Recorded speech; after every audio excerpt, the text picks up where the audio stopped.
Championships, the very first ACU British Championship taking place in 1950, in April 1950, 35 miles southwest down the road from here in Blandford Forum in Dorset.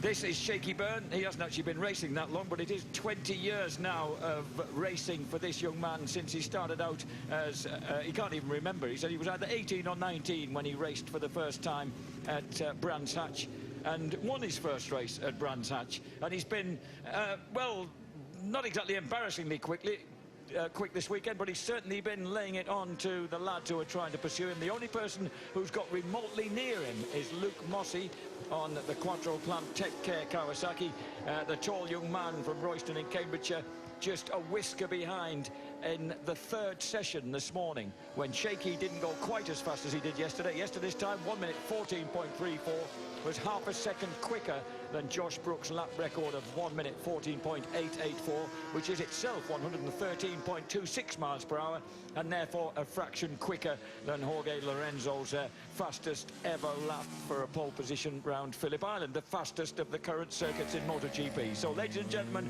here we are, going faster than MotoGP, and this is Danny Buchan getting down to business straight away on the Lloyd's British Moto Rapido Ducati.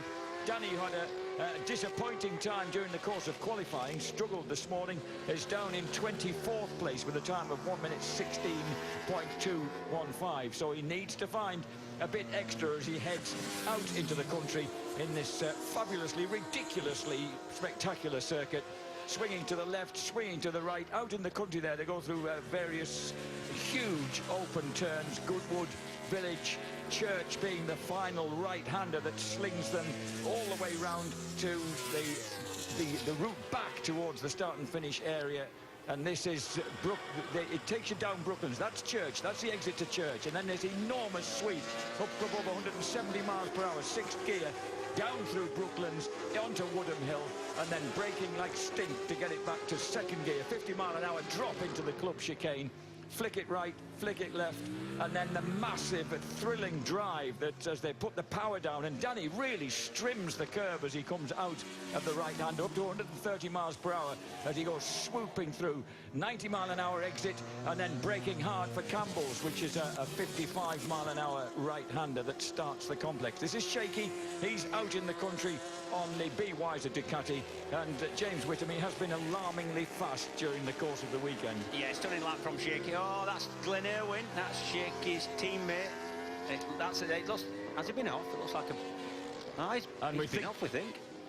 So Glenn Irwin then strides away, already having, and he'd worked hard and got a decently quick during free practice this morning, and got himself into a respectable position, but he's thrown that away rather swiftly. Yeah, the ominous thing with Shane Byrne, the man we're watching on screen now, and his fast lap was, I was out there watching it, and it was a stunning lap speed-wise, but also it looked steady. It looked safe. The bike wasn't moving. Look at that. Just so many riders there are trying to get on the power a little bit hard. The bike's squatting, then ungripping and gripping, and they call it pumping, actually. It used to be called slip and grip in my day. It's when he goes whoa, whoa, whoa, and that's it. With these powerful bikes, he's trying to push forward, but also trying to send the bike sideways at the rear, and he's the only one that wasn't doing it, and he was the quickest. And Paul Bird looks almost sheepishly pleased with that 1 minute 14.574 seconds that he's thrown in straight away. He's got 0.3 of a second underneath the existing lap record. Mossey always been quick as well this weekend. He's almost matched Byrne, sort of lap for lap. Luke, they've been just quick and looked right up for it. Saw him this morning outside the toilet, actually. He was queuing up for the gents, and he says, yeah, bang up for it. The question mark here, as far as race distance goes, is Peter Hickman on the JG Speedfit bike, the third of the JG Speedfit bikes, although he'll probably not say he's the third rider. The problem's going to be tyres. They're right stuck in between SC0, which is softer and gives the initial grip, but doesn't last for the 20 laps, or they don't think it's going to do, or the SC1 that doesn't give the same amount of grip from the beginning. So, yeah, it's going to be a tyre war, I think. At the moment, at the top end, Shaky Byrne on a 114.5. 114.9 for Mossey. Lee Jackson, who looked really quick this morning during free practice on the Bill-based BMW. He's done a 115.0. Don't forget, though, how fast was he on that Stocker, that BMW Superstock 1000 bike a couple of years ago. He won, still holds a lap record on it, and he just likes the place. And this is the funny thing about Thruxton. He's so different. Look at this. This is Cooper, Richard Cooper. Chasing Cooper. Yeah, and Linfoot right in his pipes. Linfoot's been quick.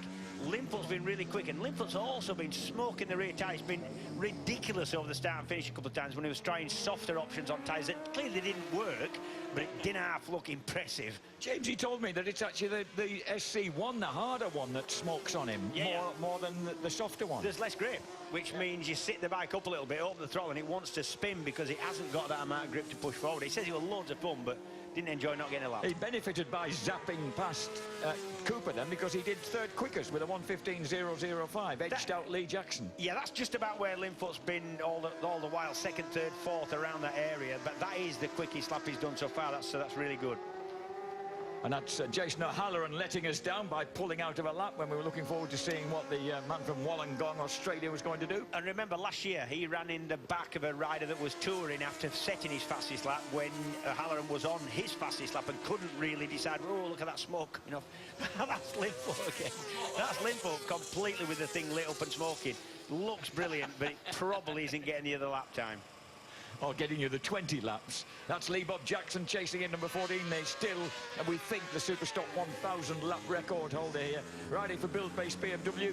Still looking for some real big results in his British Superbike Championship career, as there's a bit of a scuffle going on behind him as well. A couple of guys chopping one another up in the entrance to the chicane, and always a popular passing point here. Lee Jackson's lap record, 1:16.3. That's a good still lap. Stands on a stocker. Out. Yep. So Byrne, Mossy, Linfoot, Jackson O'Halloran and Chianari has gone quick. Yuichi Chianari, 1:15.2 on the Bennett's Halsell Racing Suzuki, the three-time champion. Martin Jessup just behind him on his local track on the Riders Motorcycles BMW. Yeah, you can't say that about many circuits, can't Martin? I guess Castlecombe would be another one, but that's not on the British Championship calendar. But again, it's Castlecombe, a very similar place to this. It's the old perimeter track of an old airfield that hasn't changed much. This is real old school stuff, is this? Lots of circuits, yeah, that big...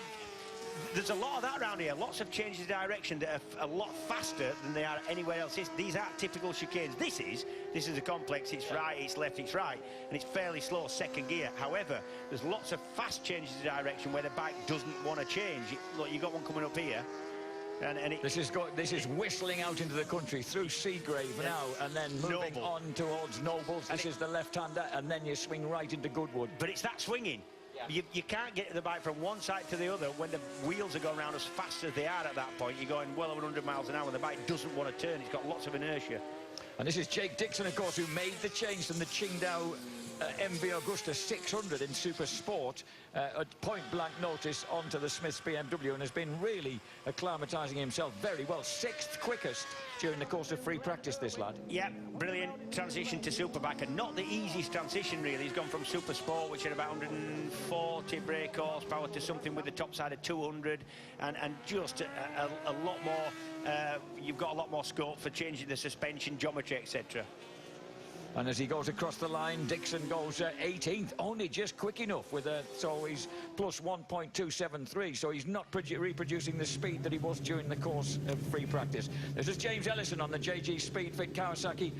He's coming out now to try his attempt at getting a quick... Well, the ACU British Championship on August Bank Holiday Monday, 1951. That's 65 years ago. And it was filthy wet weather. We've got beautiful weather here. Do you know, when you were starting that sort of conversation there, I thought, I wonder what year it's going to come out at the end of this. I'm thinking 60s. 60s I'm going with. But you know, in those days, they didn't use the full perimeter track, which this circuit essentially is. It's the old perimeter track where you taxi around in your bomber or your fighter aeroplane to take off on whatever runway was in use. They actually used the runways and they came towards each other. Yeah. And it was a really weird way of laying it out. I've seen the layout. It looked scary, to be honest.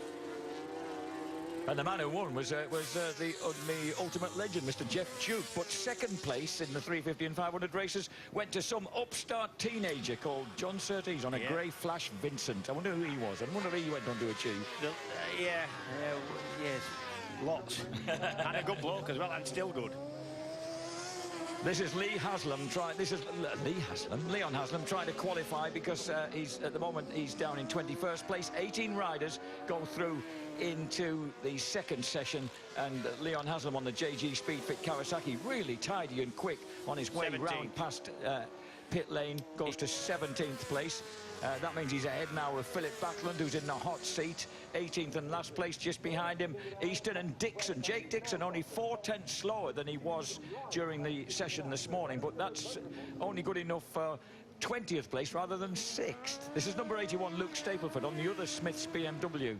He's wild carding, of course, the reigning British Supersport champion. Yeah, the fastest man ever around this place on a Supersport bike, set in, well, it was his pole time from last year into the 15s, and yeah. At the moment, he's in 25th place, a place ahead of, and behind him we've got Jenny Tinmouth, Sean Winfield, Aaron Zanotti. I think he's been round this place quicker on his Supersport bike, you know. I think I've seen his time, and I think it was a 15, and I think he hasn't done that on this bike. He says, we're not doubting the talent of Stapleford, there's no way we can do that, but he says, oh, it's an animal. And if you've got a bike around this place that you're not confident with, it can be so scary because the speeds are that high. Luke Mossy, of course, could just relax because he's got second fastest time, 1:14.9. There's only 2 riders underneath the 1:15. And as far as Skywalker's concerned, then he can just sit in his garage and relax. He's looked pretty cool all weekend. I watched him yesterday, went out on track and watched him all the way. And he does look to be trying. He is one of those riders that doesn't look to be coming easy, but the time's there. He looks, when you see him in the paddock, he's dead laid back. This is number 77, James Ellison. He's in 23rd place at the moment. There are a few guys out there who need a time. It's less than 4 minutes to go. And at the moment, 2 of the JG Speedfit official Kawasaki UK team members are not in qualifying positions for Q2. Right, with 3.5 minutes, just 3 3/4 minutes left. And James Ellison has gone to have to do something now. He was looking for a bit of space there. Either that or looking for a tow from somebody. He was certainly looking behind to make sure he either had space or somebody to chase. Danny Buchan. Danny Buchan is currently in 22nd place. Another of the former national Superstock 1000cc champions who's moved on to graduating to British Superbikes. And at the moment, he's not done quite enough, Buchan, with a 1:15.9. That's only actually 1.4 seconds behind Shaky Byrne, but it's still enough to have him down in 22nd place. So this is through the huge left-hander at Nobles, and then on to the 130-mile-an-hour entrance to Goodwood, backing to 95 mid-corner, and then it more or less goes straight into Village. There's no real difference. There's certainly no straight between the 2 corners, and he's now going up to 160 miles per hour before he has to just knock it back a bit to go through Church, over the crest, or through the dip, and then letting it rip all the way downhill through Brooklands and then Woodham Hill. Yeah, you always think as airfields and ex-airfield circuits as dead flat, and that's not the case. 1:15.771 is Philip Backlund's time. The Swede is currently in 18th place, and I don't think that Danny's going to get near that. He certainly isn't. He's outside the 15.771 considerably, so perhaps this is going to be his racing lap. This is going to be his real attempt. Meanwhile, back with number 77, this is Cumbria's James Ellison. Yeah, in actual fact, with 2 minutes, just over 2 minutes now left, there's nobody out on track. There's about 3/4 of the field are in the pits. And 18th place is Philip Backlund. 19th place is the ePay Me Yamaha of Stuart Easton. 20th is Jake Dixon on the Smiths Racing BMW. 21st is Jack Kennedy on the WD-40 Kawasaki. And then we've got Danny Buchan, and we've got this man, James Ellison.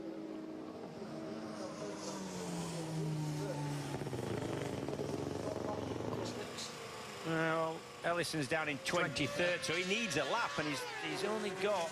He's going to be going across the line now, so he might just get 2 laps out of this. Looking at number 99, Backlund. the Swede, Philip Backlund. He's just nipped past Luke Stapleford, number 81, on that distinctive blue and white Triumph. So this is Swede, Philip Backlund. I don't think he's going to improve on his time. No, he's still there in 18th place with a 1:15.771. That might just be good enough. It's only 200ths of a second quicker than Easton, but no one's actually eclipsed it yet. I do think that Ellison has to do something here, and I think he's got... I think he can. There's Leon Haslam. And Leon has an intense conversation with his crew. Well, he's got to hope that 17th is good enough, and there's 2 lads who don't suddenly manage to just nip him in the bud. His fastest time of 1:15.64. Now, this is his teammate Ellison. Yeah. and he needs a lap. He's going to have this lap, and I think it just might sneak another one with 36 seconds to go. James Ellison, who's got he doesn't hold his history of injury on this track against the circuit. He's had a broken femur and a broken wrist, I think. Was it a broken wrist, the second one, got round here? Never had the greatest of fortune, but here he comes, 77, James Ellison. Has he done well enough? 114.574 is, of course, Shaky Burns' time. 117.013, 23rd place for James Ellison. And that's it. Can't be. That's it. The flag's out in 4 seconds, 3 seconds, so that's it. He's out. That's extraordinary. So James Ellison is 23rd on the JG Speedfit Kawasaki. He hasn't made it into the top 18. This is Glenn Irwin back out, but he's not going to have time to do anything, is he? No. So he has to go straight back into pit lane. So Irwin is in 24th place. He managed a 116.1. And that in the half a dozen laps he did squeeze in there. So right now Jake Dixon's just gone. Jake Dixon has squeezed in a 115.7 while our cameras were elsewhere, and that's nicked 18th place from Philip Backlund by 0.07 of a second. So Dixon gets himself through. There's Jack Kennedy crossing the line. He stays 21st with a 115.85, which is just a tad disappointing. Here's Jenny Tinmouth crossing the line. Jenny is in 26th place, 116.4. So that's been a curious one, because let's check out the times. We've got Shaky Byrne top of the bill, as he's been all weekend. Luke Mossey, as he has been all weekend, in second place. Dan Linfoot third, ahead of Lee Jackson on the build-based BMW. Jason O'Halloran's Honda. Kian Ari showing strongly on the Bennett Suzuki. Billy McConnell has really gone about his business. He was strong this morning on the FS3 Racing Kawasaki. Martin Jessup, his local circuit, he's doing very, very nicely, thank you, in 8th place, ahead of Tommy Bridewell and Jakob Smertz, also quick this morning. Peter Hickman is the leading JGP Speedfit Kawasaki, ahead of James Rispoli's Anvil Higher Tag Racing Yamaha, and then Idden and Laverty on the Tyco BMWs, Alistair Seeley on the RAF regular BMW, and then Cooper, Haslam, Dixon are the 18 riders that go through. We lose Philip Backlund and Stuart Easton. And then 21st place, Jack Kennedy. That's disappointing, ahead of Danny Buchan. Ellison is the astonishing one. Irwin, who fell early. Luke Stapleford. Tinmouth, Winfield, Zanotti, Wainwright, and Josh Hook. Yeah, so through to Q2, but only just as Leon Haslam. We saw you in deep discussion there with the crew. Leon, what's been the issue? We knew this track would struggle, but not as much as we are doing. It's been real tough so far this weekend. Yeah, you know, lap 7 of that tyre, it was already finished and managed to scrape through, but, you know, we're definitely on the back foot. We've been working all weekend on race distance and what it's going to be like for later on in the race, but we're still missing quite a lot, especially compared to Shaky. You know, the Ducati looked like on rails when he come past me then, and he did about 10 bike lengths in one corner. So, yeah, we've got some work to do, but, you know, these are the weekends where, you know, we'll come together as a team and make it happen come tomorrow.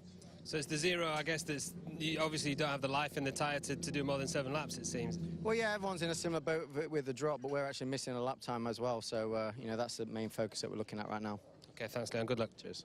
OK, so Leon Haslam then with work to do, I think, before we head into Q2, which is coming up after the break.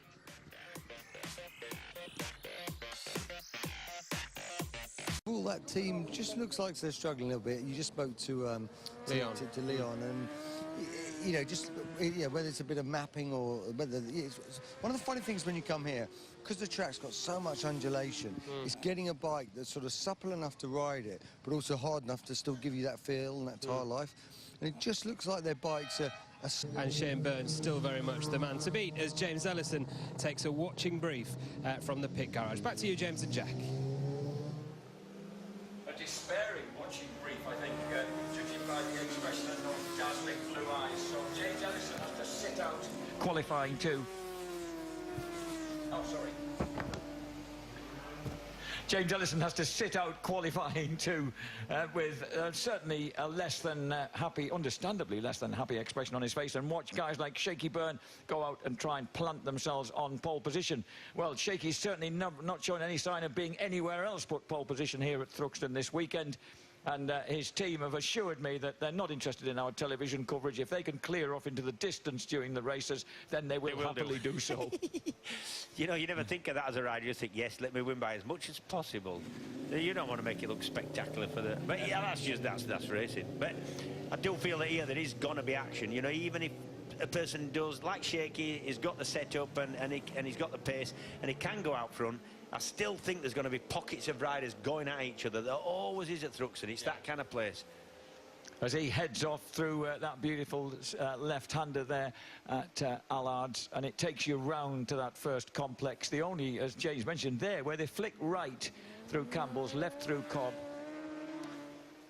and then right onto Seagrave, which opens out into the countryside. This is number 23, a man that we've not seen a lot of this season because he's not been having the best of fortune. But Yuichi Kiyanari is a three-time champion, and we know that he ought to be able to run fairly closer to the front than he is doing, of course. And you know what I'm thinking? This place is very different for setup and for the way you approach it, and speeds you've got to get used to, and you've got to work at that. And it's very wide and the edges are difficult to see, and it's just different enough to maybe favour somebody who's been off the pace most of the season. It might just suit coming to a place like this for Kiyanari. And the Bennett Suzukis this morning, James, during the course of the third session, even to the naked eye of a kind of sofa incumbent like myself, actually could see that they got the bike more settled by the end of the session, and both the bikes were looking altogether more comfortable, and yeah, Kiyanari echoed this, he reflected this in his time. It's more important you get a bike that's settled and you can run and doesn't hurt the tyres because it's moving around everywhere suspension wise,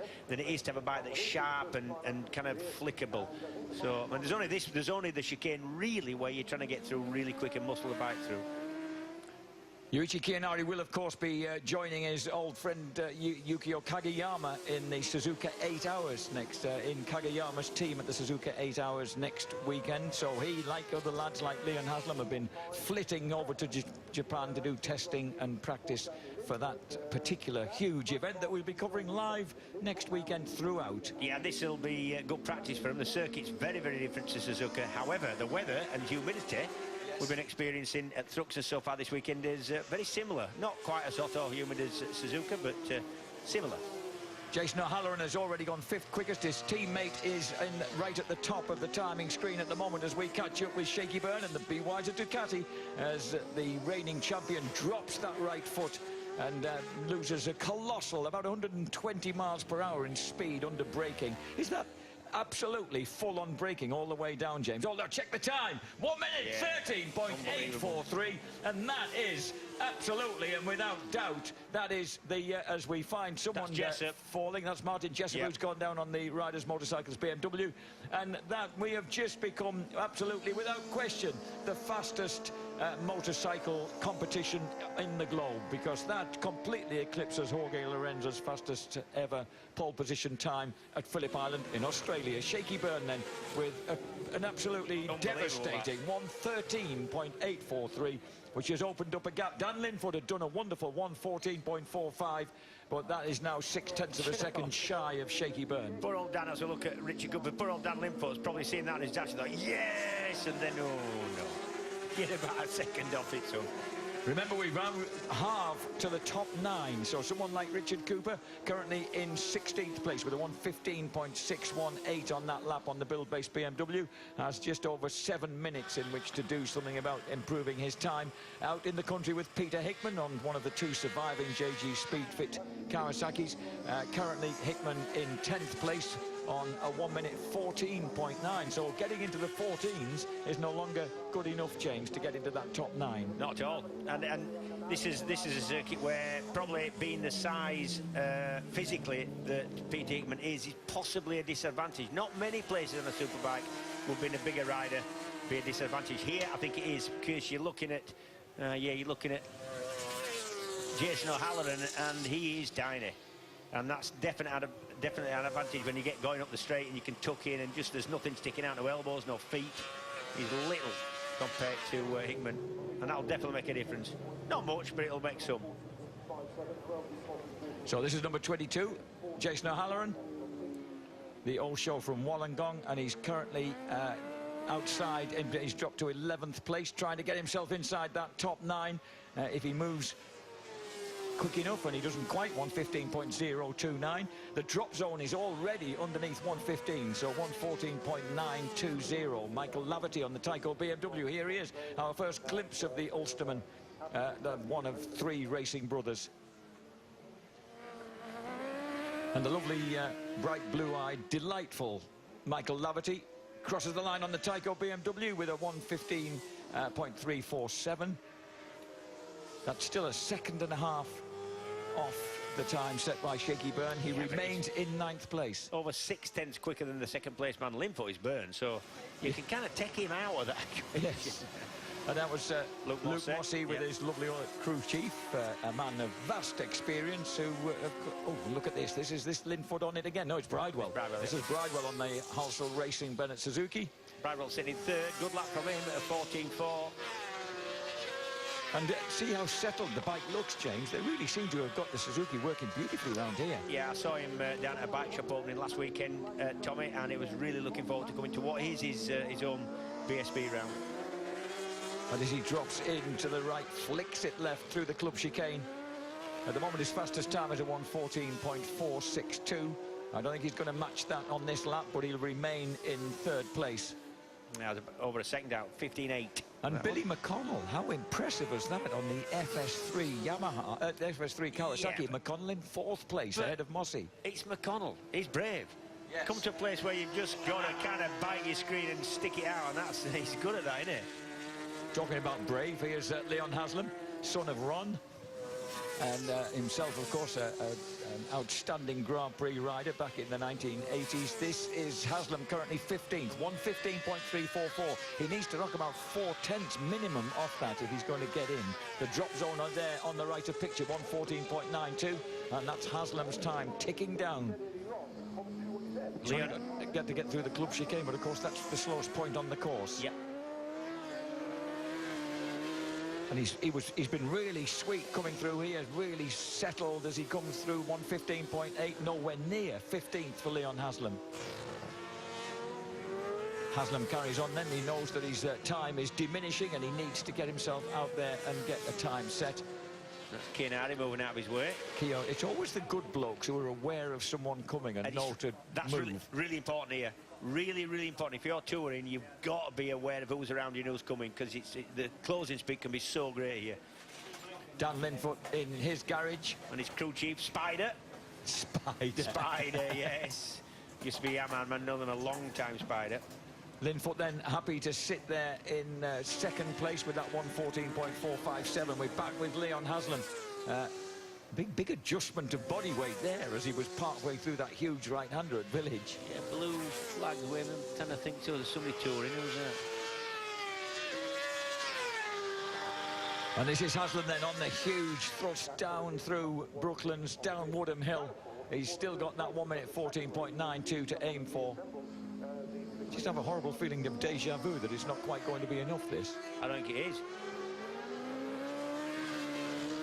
That finishing line is further away than you think it is. It's a long way around. Yeah, and he's, well, with 17.2, he's actually going backwards at the moment. So it looks like Mark Smith-Halverson there, perhaps a little bewildered, because at the moment he hasn't got a rider in the top 9. Peter Hickman in 10th is his best bet, and Hickey is 7/1000ths of a second outside the 9th place Michael Laverty. This is Jakob Smerts, Kuba from the Czech Republic, former runner-up in World Superbike racing, and he's pulled out of that lap. So Kuba is perhaps going to regroup, because at the moment Smerts is 13th. That's the SMR on your... That's not Sean Muir Racing, it's Jakob Smerts.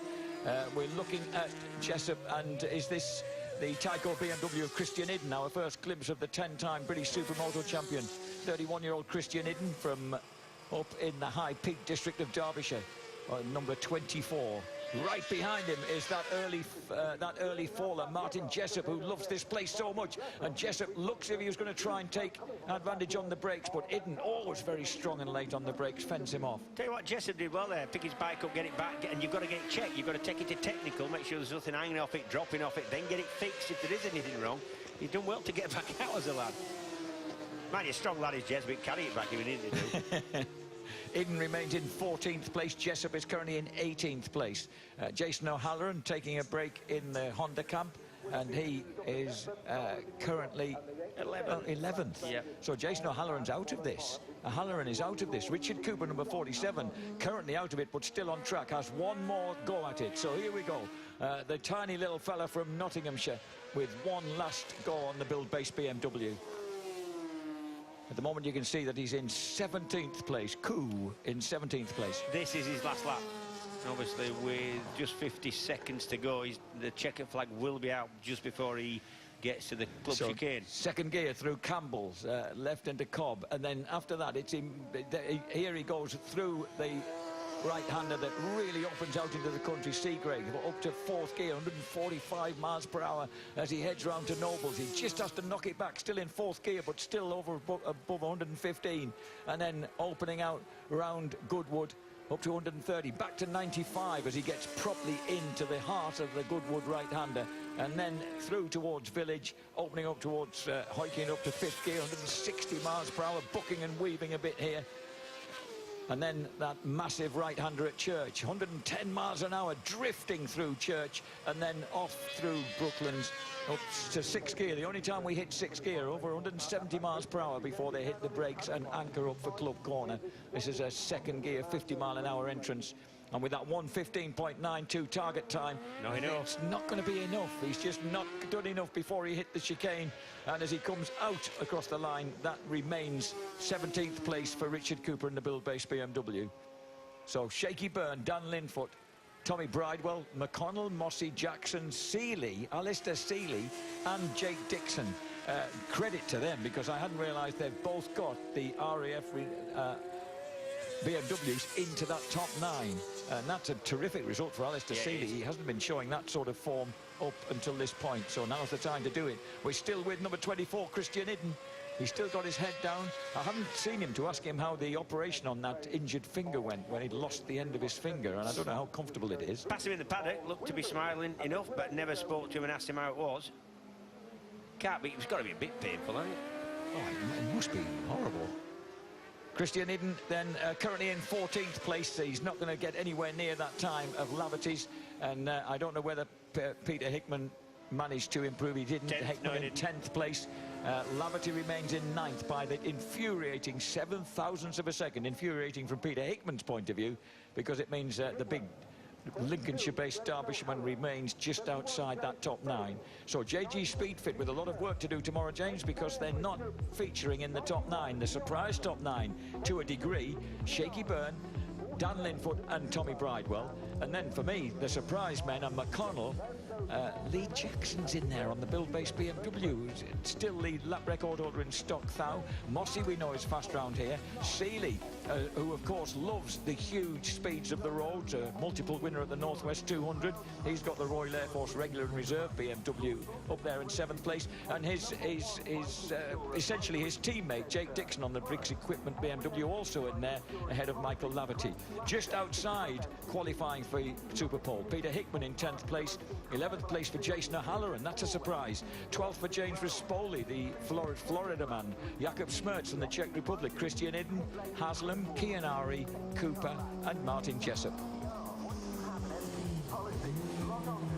With a few guys and everyone's looking for a tow, and I just wanted to do my own thing, which I did. I didn't have anyone in front of me, but obviously the guys behind me got a bit of a tow off me, and we just missed out. So not to worry though, we got good race, really good race pace. I think everyone's in the same boat with tyres. Tomorrow's going to be a tyre race, and whoever can get the longest out of their tyre is going to win. You know, I think Shaky's got a little bit on everybody, and then the rest of us are in the same boat. So we'll see what tyre we're going to choose, see if we're going to gamble with a 1 or a 0, and see how we end up tomorrow.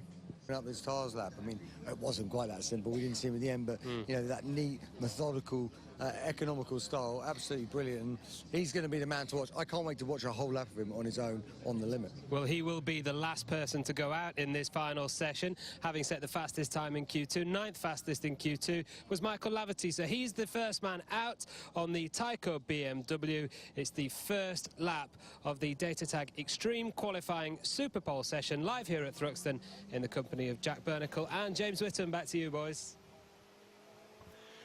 Number 7, Michael Laverty, accompanied by Linkin Park and JZ Num Encore, which I hope means something to you younger viewers back home. Yeah, this is the track that's played as they go out. This is over the track tannoy, and these are tracks that each rider chooses. Yeah, I'm none the wiser with that one, Jack, got to say. Some of them I can recognise. Well, as a man who's already turned 35, he's obviously one of the, not exactly the elder statesman of the paddock, but certainly one of the most experienced riders out there, who's been over a decade in and out of the British Superbike paddock, Michael Laverty. In fact, as far back as 2005, on the Stobart Paul Bird Racing Team Honda, he was running as... he finished top 10 in British Superbikes, but he was actually running top 5 until he had a huge crash at Silverstone that wrecked his season. But he'd already been on the podium at Snetterton and Knock Hill. Now, this is the warm-up lap, so he's got one warm-up lap and one fast lap, then an in-lap, so he'll be now just winding himself up as he comes into... James, how can you approach the chicane to give yourself what's obviously you're not having to race through that chicane at the moment, but you want to be as quick as you can at this point? Yeah, all you can do is kind of square off and going a little bit wide to the last right hand of the chicane, and that hopefully shots you across the line a bit quicker, but there's nothing you can do here. Some circuits you can mess up the last corner to get a little bit better onto the straight, but not here. So as he goes right through Campbell's, left through Cobb, these names of course are after the extremely famous men who well, did remarkable things with the world land speed record between the years of the 1920s and 1930s. Thing is, they all raced as well. They all did all sorts of racing. They all did short circuit stuff and road racing, all sorts of hill climbing and daft record attempts. At that time, if you were into speed, you did the whole lot, didn't you? And certainly this is so appropriate that we're on this fabulous, ridiculously fast circuit, and now the fastest race circuit in the world where motorcycles compete. And certainly appropriate that we learn that we name bends after land speed record holders. I'll quantify it because actually there's a couple of quicker road circuits. This is, as far as short circuits go, it's the quickest. The TT and the Ulster Grand Prix quicker, and I think the Northwest as well. But yes, certainly short circuits, this is the quickest. As he crosses the line now, this is going to be the benchmark, 1:15.021, so he doesn't quite manage to eclipse that 1:15, and I think he's just slightly annoyed with himself because he knows he needs to be in the 1:14s, and that was Michael Laverty then. He did a 1:14.9 during qualifying too, and he's just fallen short of that, on that lap. And remember, no qualifying tyres. The rear tyre will be the softer option, which will be a 0, and I reckon there are a lot of people going to try and run that in the race. So there's no qualifying tests. Don't expect these lap times. You've not got any advantage, should I say, you know, for the one lap, like we're used to seeing in World Superbike where they do have qualifying tyres. This is 19-year-old Jake Dixon on the Smith's BMW. He's emerged to the sounds of DJ Fresh and Louder, which I'm sure he is. You're getting even more street cred with the younger end, Jack, by probably mispronouncing that. No, rather less, I suspect. And once again, into that right-hander at Campbell, Sir Malcolm Campbell, 150 miles per hour on his Sunbeam at Pendine Sands back in 1924. That was the start of the huge run of success in the pursuit of land speed world records by these guys. And Jake Dixon going for as near as he can to that kind of speed out in the country, and actually exceeding it by the time he gets to Woodham Hill. I'm so impressed with the way that Jake, who gives the impression in many ways of being quite a carefree lad, has got to grip so fast with the phenomenal power of this superbike. The most impressive thing for me has been the fact that he hasn't approached it like a sort of with any bravado and trying to set the world on fire straight away, because it would have hurt him. He's gone in there knowing that he's going to learn to ride these things, knowing that they're a different technique, and that he's been quite mature. So his target time 1:15.021 as he drops into that club chicane on the Briggs Equipment BMW. And Dixon, absolute rookie, just a couple of races in, 1:15.386. That's good enough for second place at present. Remember, 9 riders are going for the top 9 places. Let's get down to Matt and check out the back straight. So a little bit disappointed not to go quicker, but first shot at it, and I'm not generally a one-lap man, so that's the way it goes. Cheers, Michael. Good luck tomorrow. Thank you. The former British Supersport and Superstock national champion, as well as 14-time Northwest 200 race winner, therefore a guy who really loves a bit of speed. This is the RAF BMW of Alistair Seeley. And remarkable that Alistair, who's really not shown the kind of form we expected of him during the early part of the season, has produced this lap out of nowhere to get himself into the top 9 and is looking really comfortable on the bike. Yeah, like you said, used to the high speeds, already done the Northwest 200 this year, and that's a high-speed circuit, less so than it used to be. They've got a couple of chicanes now to slow various. Look at that, smoke pouring off the rear tyre. Sometimes when you do that, it actually costs you a lot of time. Sometimes you do feel it's still pushing forward and not costing you that much. He's got his little freckle-faced lad with him this weekend, who's now, I can't believe he's already 10-year-old and racing a 65cc KTM motocrosser. And he's so Irish, I can hardly understand it. Extraordinary. It's real Carrickfergus, the boy speaks. Alistair says he's been away from home long enough for his accent to have calmed down a bit. He's aiming for that 1 minute 15.021. That is his fellow Ulsterman Michael Laverty's time. Is he in the 1:14s? He's not. 15.321. He just to say edges out Dixon by about 600ths of a second. So Alistair Seeley then, the wee wizard as he's affectionately known, goes second quickest ahead of Dixon, and the next man out on track should be Lee Jackson. Lee Bobbers as he's affectionately known, on the build-based BMW, riding bike number 14, and he's to the come out to the sounds of Twin Atlantic with Heart and Soul, which I'm sure he'd put into this lap. Lee Jackson, as we mentioned earlier, is the current lap record holder from his National Superstock 1000 winning days, so he's certainly someone who likes the boundless speed of... He's developed this league. This Luke Stapleford lifting the left leg on the outside leg on the fast right-handers, James. It looks extraordinarily impressive. It's working here for him.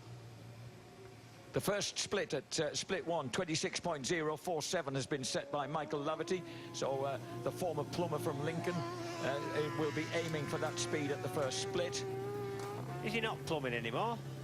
I don't think he is. Oh, minus 0.102. He's up. So he's on that. He's in the green and therefore up on that time of Michael Laverty's. His second target time, split 2, 46.422, is the target time then for Lee Jackson.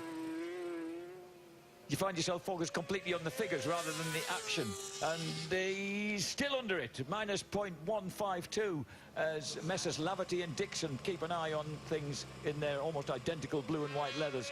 Storming down Woodham Hill now then, through Brooklands, onto Woodham Hill. Laverty's final time, 1:15.021. So if Lee Jackson can produce a fairly flawless run through the club chicane, he could be on provisional pole. I think he will be.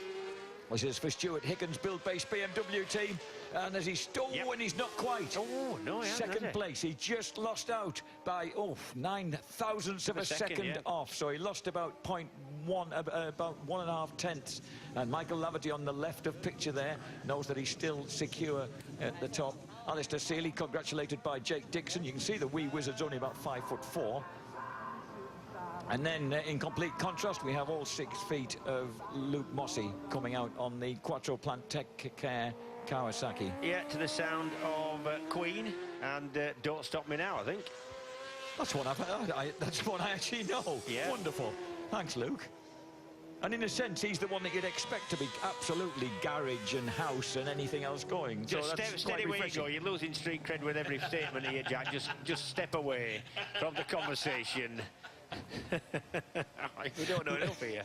Luke Mossey's first split. Now, his first split, of course, is allied to Michael Laverty. There was a slightly quicker first split produced by Lee Jackson, even though he lost. And he's minus 0.217. So a big lump of time then ahead for the Tech. Now, remember, he's been second quickest every session pretty much behind Shane Byrne. So we were expecting something special from Luke Mossey. But Mossey, former mini moto star, although it's difficult to see how he ever folded himself around a mini motorbike, is look at that in beautiful, perfect, shimmering conditions here.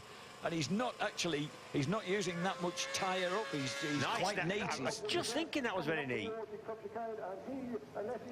But this is where his size helps, as he used himself as an air brake, and he had a tight line into the. He didn't use too much tarmac over on the left-hand side, dropping into the right-hander. And this could be a terrific ride. Then 1:15.02 to beat 1:14.643. Terrific lap by Luke Mossey, and that thrusts him properly into a provisional pole position. And let's check out who Matt's got to talk to now. Matt. Yeah, I've got Lee Jackson here. Jack, Lee's been such a good weekend for you so far. Track you love. How do you feel about your qualifying time there? Yeah, it was a good first session. We managed to do a faster time this morning, so going into Q2 now, I was looking forward to it, but I didn't quite get the perfect lap in then. I had a few little bobbles on the front, but I'm really happy to make Q3 and you know, have a go at the Super Pole. And massive thanks to the team for such an awesome bike this weekend. It's been working well all weekend, so can't complain. Thanks, Lee. See you tomorrow. Cheers, thank you. And next we have Billy Skip McConnell from Adelaide in Australia, who is another of the former British Super Sport champions campaigning in British Superbikes, now two Super Sport champ of 2014 on the very new FSR Kawasaki team. So this, the Kawasaki that won the championship with Shaky Byrne last year. Yeah, good credentials for the bike and for Billy as well. You know, we know how much talent Billy's got.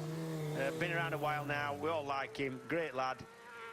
And he can go quick, and he is doing this weekekend. He came out incidentally to the sound of Hilltop Hoods in Cosby Sweater. You know that one, Jack? Is it in the is in the Bernicle collection? Not in the Bernicular Hall of Fame, no, I have to say. Say it again, it made me laugh that much. What is it?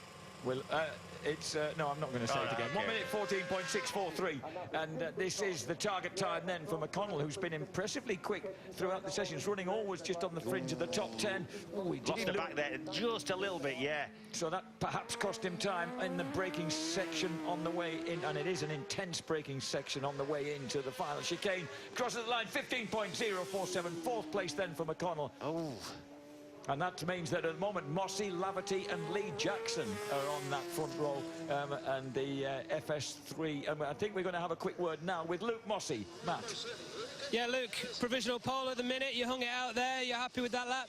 Not really. We went quicker this morning on free practice 3, so a little bit disappointed we didn't beat the time from this morning, but you know, still happy we're up there, so should be a good race tomorrow. Thanks, Luke. Cheers, mate. Now we've got Tommy Bridewell from Devisers in Wiltshire. Remember where Thruxton is right on the. Although it's in Hampshire, it's right beside kind of Wiltshire, yeah, Berkshire, and it's right on in the corner of three counties. I've got to say, Bridewell, he's going well this weekend, and we know he can, we know he's quick, but what a funny lad this is. I was chatting with him last weekend at a chat show thing, and I said, what do you do in between? He said, oh, I do a bit of bike mechanicking, I buy a few cars. He says, I bought a bumped Range Rover the other day. I got it home and I thought, I can't fix that. He's a funny kid. Thomas George Bridewell, who, again, we forget how long he's been around in British Superbikes as well, obviously, as a British Super Sport Championship runner. Oh, but originally 2007 when he first appeared in BSB, and he's been around, he's in his 10th season of BSB racing, and he's got that target time of Luke Mossy's, which is now a more realistic 1:14.643. Where do you think he might slot in, James? Just behind? It's hard to tell. I've been trying to get an idea when they go through the chicane as to what time they're on, but I've got it wrong like 3 times now, so I'm going to stop predicting. The Bennett Suzuki looks pretty smooth, doesn't it, coming out of there? This is going to be a good time. 14.59, and it edges Luke Mossy out. Fabulous lap without putting a wheel out of place, really. That just looks so just spot on for Tommy Bridewell. Brilliant. So, and we've got Billy McConnell down there in pit lane with Matt. Yeah, Billy, first of all, great to see you in Super Pole. Are you happy with your performance on that lap? Well, do you know what? I was that nervous. I've never done Super Pole before, that I had my mouth open on the back straight to coming down in the start-finish straight, and a big bit of spit flew out and went into the inside of my visor. So it took my mind off the nerves a little bit, and I just cracked on. But it's quite a little bit daunting when I've been riding around on my own all weekend, and then just to put it into one lap, you don't want to mess that lap up, so you almost ride too cautious. But yeah, you know, we're happy with the FS3 team. It's the first time they've been in the Super Pole, and you know, it's a fantastic experience, and good to see everyone out here in great enclosure. Great to see you up here. Well done, Billy. Thank you very much. Now, surely a potential pole position for this man, Dan Linfoot, for Honda Racing on the Fireblade. He's been running right up front pretty much throughout the sessions. Only the man next up, Shane Byrne, has been going quicker. Dan Linfoot will be really disappointed if he doesn't start off the front row. I know that. He really thinks he's got potential to do that round here, and his times have been showing it.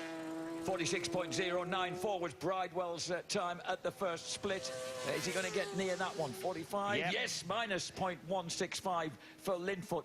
Using as much tyre. Oh, using as much tyre as he wants. Yeah, but he's still going. Yes, he's still all right. Fabulous 250 GP style from the former 250 GP rider, former 250 GP top 10 finisher, as Luke Mossey keeps an eye on Billy McConnell. Keep an eye on what's going on, and he gets a smacker from Billy McConnell as we check out that 114.59. The Honda's got to get beneath it if he's going to oh, what a fabulous finish. 114.594, and he's 4,000ths of a second outside Bridewell's time. He will start from the front row, but not the second position, or indeed the pole position he'd been hoping for. So Bridewell Suzuki is the current pole position man. No, but listen, well, it's not going to be pole, but it might be second. You don't know what Shane's going to do. One mistake, and you know, we know that he's got the potential, but he's got to do it now, Shane Byrne.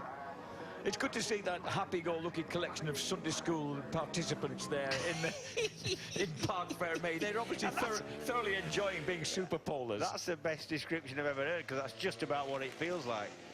So, and they're all looking on at the ultimate master, of course, the man who's ridden 307 British Superbike races and has won 4 British Superbike champions and is as motivated and pulsatingly fast as he's ever been. This is Shane Shaky Byrne on the Be Wiser Ducati. Now, that target time remains Bridewell's 25.831, even though actually Linfoot was a 10th and a half quicker. Yeah. Oh, and he's plus 0.024. That's a surprise. They've certainly got the Ducati Panigale sorted, James. Yeah, do you know, it has looked sorted, but he's just looked a little bit unsettled this lap, I think. And that could just be the fact he's trying so hard just on this lap. And he's got, but suddenly minus 0.342, yeah, so he's picked up 3.5 of a second in that middle section. Yeah, and there isn't much to it. And remember that this is a man who brought home a 113.8, the absolutely fastest time we've ever seen round Thruxton during the session, the qualifying session earlier, as he nips through the chicane. Can he get anywhere near that? Certainly he's going to be underneath that 114.59. It's going to be a 113. No, it's a 114.315. It didn't need to be quicker. It will put him on pole position again.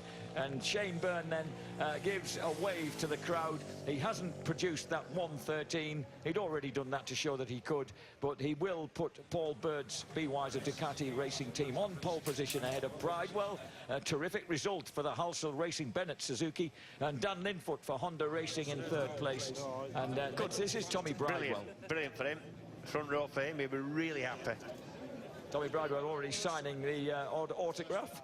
Second row will be Mossey, Laverty and Jackson. The third row will be McConnell, Seeley and Jake Dixon. And remember, some big, heavy hitters behind them, starting off with 10th place Peter Hickman.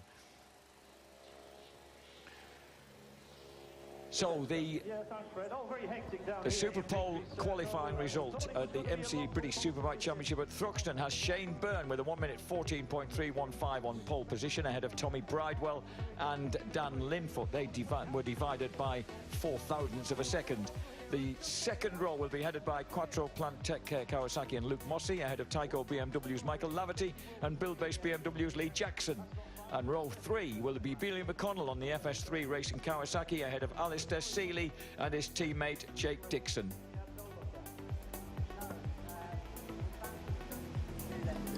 Shaky Byrne then is just coming into what will doubtless be a rousing reception here as he comes through the chicane and puts himself on pole position in the perfect place for the 20-lap race tomorrow.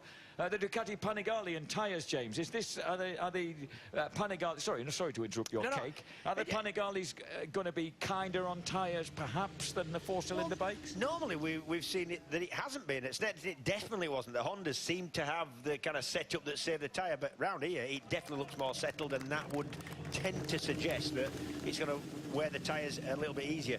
In actual fact, yesterday's quickest lap was after 18 laps on the softer of the options. So.